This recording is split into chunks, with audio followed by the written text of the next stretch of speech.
Plastic क्या है?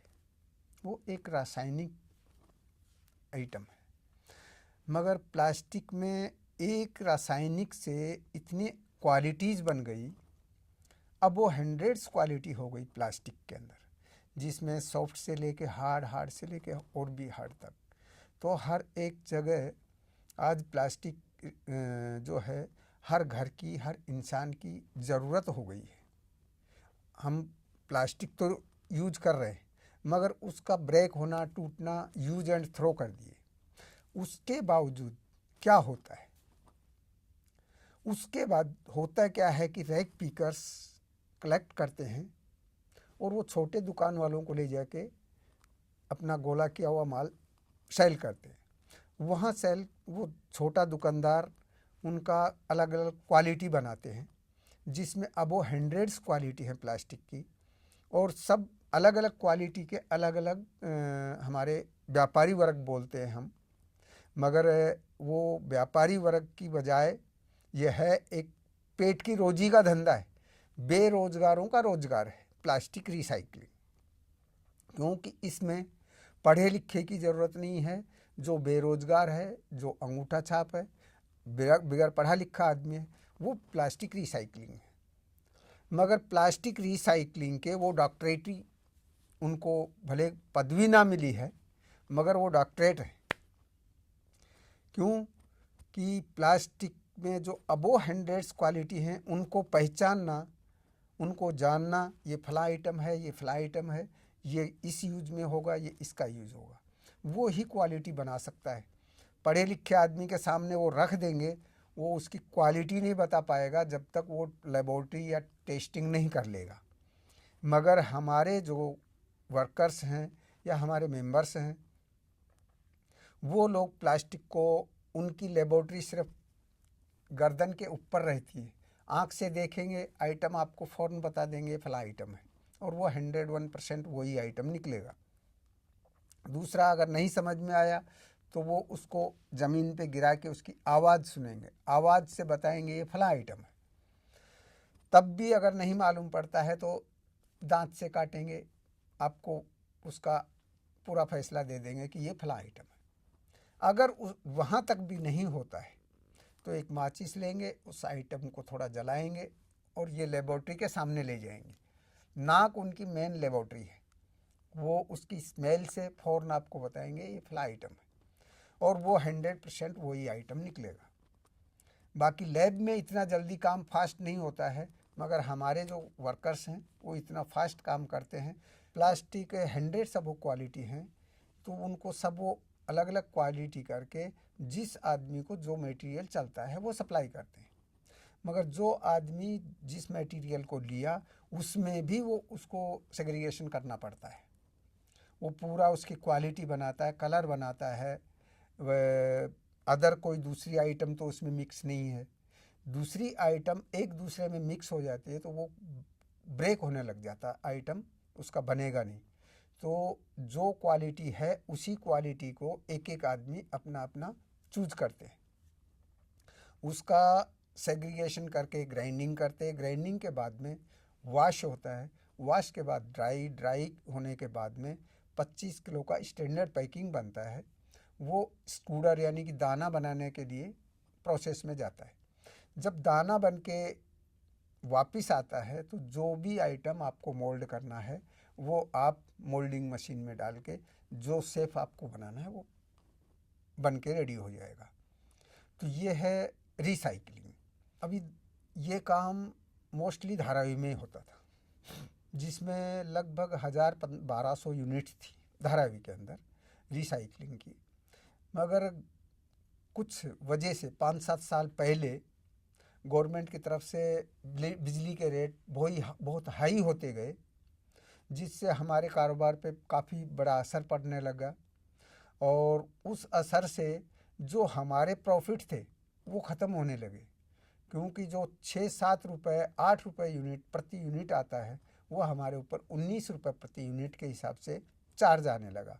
तो हम लोग परेशान हो गए। हमारे कम से कम 500-700 यूनिट आउट ऑफ धारावी जा चुके हैं, जिसमें से नाला सोपारा, वसई, विरार, मुमरा, वापी, सेलवासा, दमन, भांडुप सोनापुर, जो कि नियरेस्ट बॉम्बे है, बॉम्बे में ही है भांडुप सोनापुर, वहाँ पे 8 रुपये 9 रुपये यूनिट के आते हैं।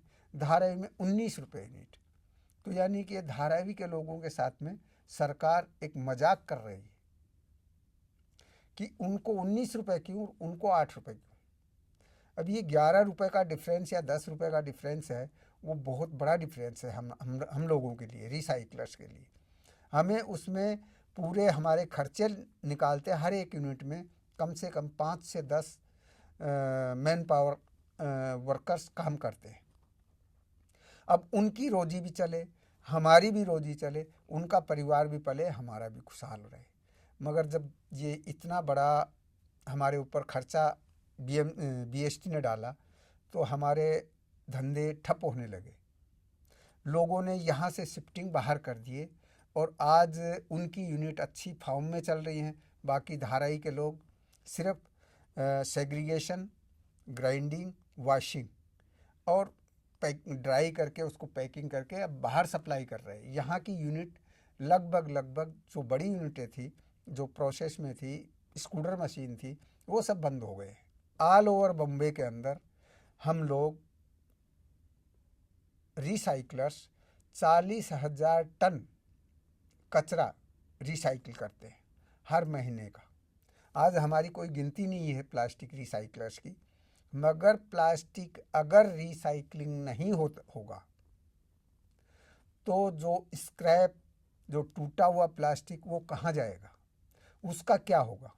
क्या डंपिंग ग्राउंड में फेंकेंगे? अगर वो हम डंपिंग ग्राउंड में फेंकते रहे तो एक दिन वो होगा कि ज़मीन के ऊपर पूरे प्लास्टिक का ही कवर दिखेगा। ना कि आपको पर्यावरण को नुकसान होगा, प्लास्टिक जो थ्रो करेंगे पूरे पर्यावरण को दूषित करेगा, वनस्पति को पैदा होने से रोक देगा, हरियाली ख़त्म होगी, उससे देश को नुकसान होगा। अगर देश को नुकसान हुआ तो हमारा नुकसान होगा। और रिसाइकलिंग होना चाहिए तो इसका एक प्लेटफार्म भी बनना चाहिए। वो प्लेटफार्म आज एक हमारा all India plastic recycling association एप्रा, जो कि बॉम्बे में धाराई एशिया की सबसे बड़ी, सबसे घनी और सबसे दूषित धाराई को माना गया है। मगर उसी धारावी के अंदर रिसाइक्लर्स एक यूनिट है जो लगभग 60 ईयर्स से प्लास्टिक रिसाइकलिंग का काम करते आ रहे हैं। उस टाइम लोगों को इतनी दिक्कतें नहीं थी प्लास्टिक रिसाइकलिंग करने में, मगर आज सरकार का हमारी तरफ ध्यान ना होना, सरकार की तरफ से जो बिजली हमें मिलती है उसको बराबर हमें सही रेटों में ना मिलना, आज हमें 1 यूनिट के 19 रुपये देने पड़ते हैं।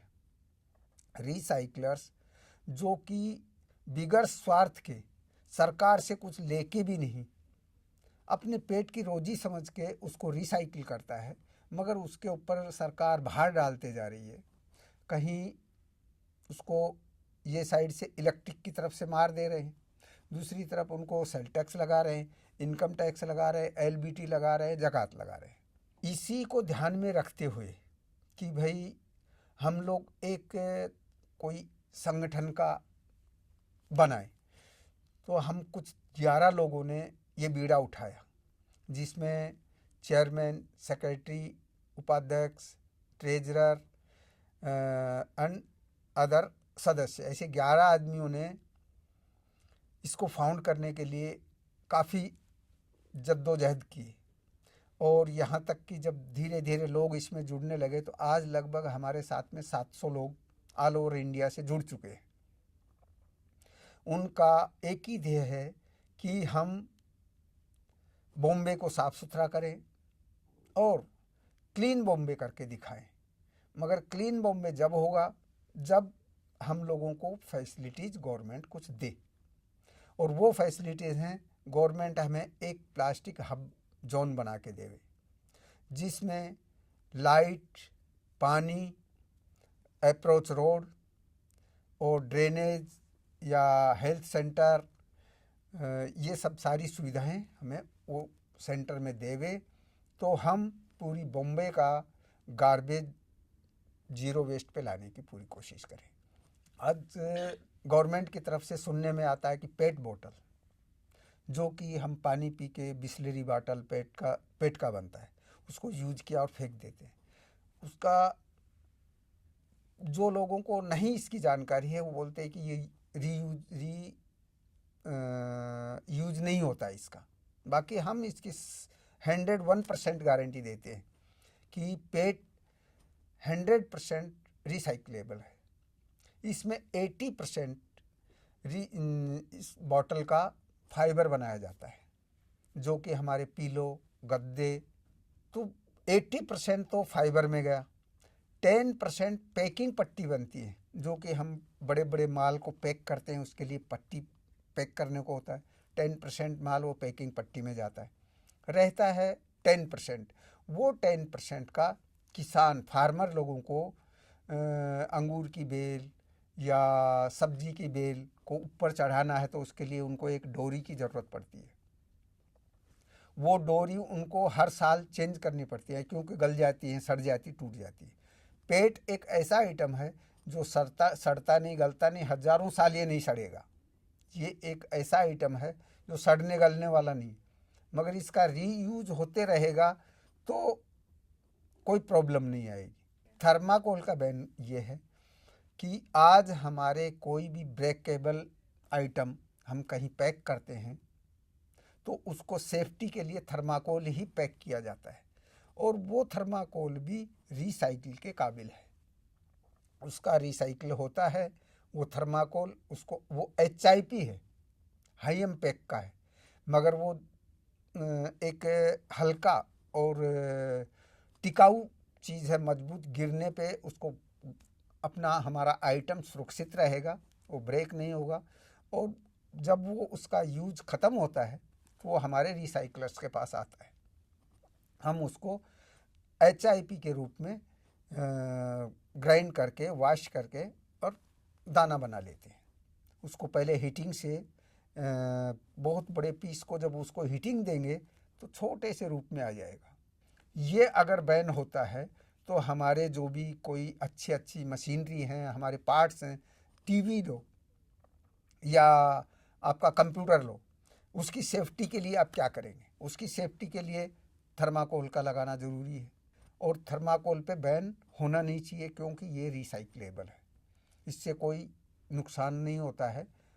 प्रदूषण ज़रूर होता है, यानी प्रदूषण क्या, इसमें अगर हम जलाते हैं तो थोड़ा कार्बन निकलता है, धुआं ज़्यादा निकलता है, तो वो ना करते हुए हम इसको हीटिंग से कंट्रोल करके प्रदूषण मुक्त कर देते हैं।